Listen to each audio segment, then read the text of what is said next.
I think in today's culture, as baseball fans, we crave velocity in pitchers. We want the 100-mile-per-hour heaters.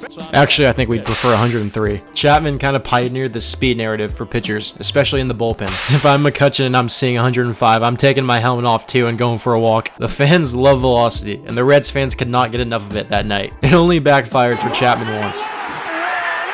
I do wonder if Chapman wishes he went heater to Altuve in last year's ALCS.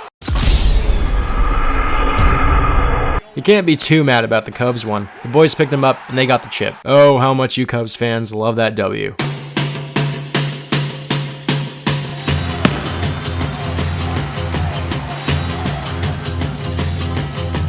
I mean, I can't lie to my loyal viewers. If you're watching this and not subscribed, hit that subscribe button right now. I mean, my handle is Paintin'TheBlack. I love seeing pitchers make hitters whiff at the plate. I like power pitchers because, yeah, they throw hard, but they benefit the hitters too and supply the power. But speed isn't everything. There's plenty of pitchers in the game today who use finesse and mixing speeds to dominate. But we know who takes the cake, right? Mr. I'm gonna give the batter the signs, Greinke. And again in the same at-bat, while continuing to talk. With now.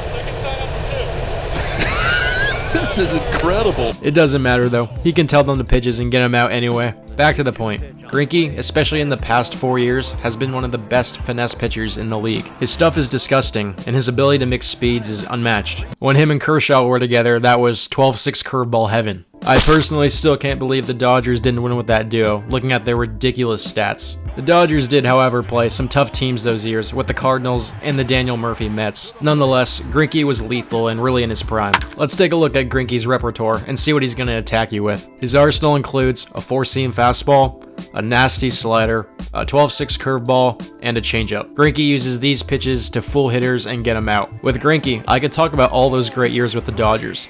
Bryce looks pretty frustrated right there.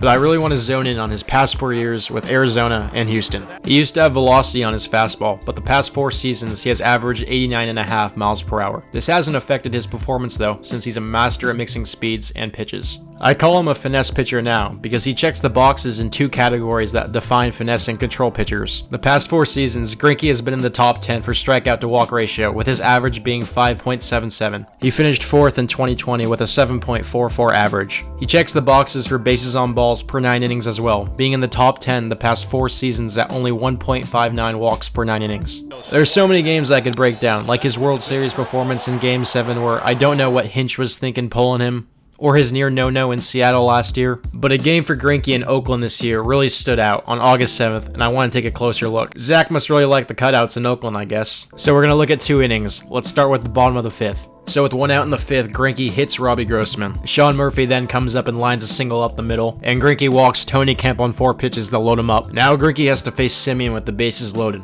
A lot of pitchers would be rattled in this situation, but Greinke is so calm, being one of the premier finesse pitchers in the game. So let's break down the at-bat. First pitch, Greinke goes 88-mile-per-hour fastball towards the hands. Not trying to do too much, but steals strike 1. 0-1, Greinke goes at the knees. He doesn't offer. 1-1, same pitch, Simeon doesn't swing. Greinke goes back to the windup on 2-1, goes 86 with some cut, inner half for strike 2. 2-2, mixing locations. He goes up and in, Simeon fouls it off. 2-2 again, Greinke goes changeup in the dirt. Simeon lays off and it's full now. Full count, Greinke goes fastball outside corner. Result?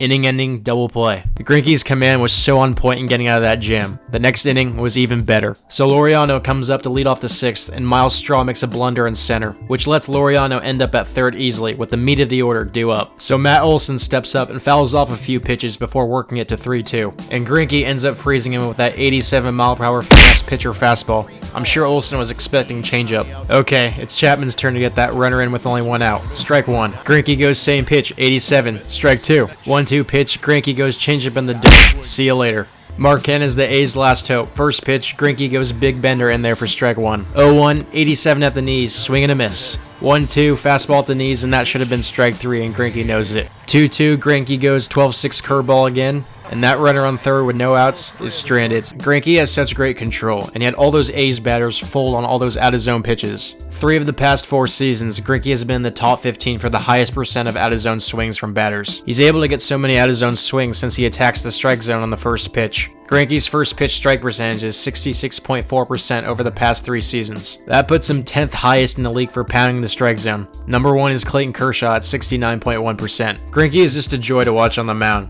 He steals bags. He's entertaining when he's relaxing behind the mound, or even when he's throwing 54-mile-per-hour epheses. Come on, Trent Grisham, I'm sure you like that. Or when Greinke rakes and hits bombs at the plate. Have you seen Greinke's bat flip though? Let's watch it again. One more time. Greinke is a true ball player and a gamer. I think we can all agree on that.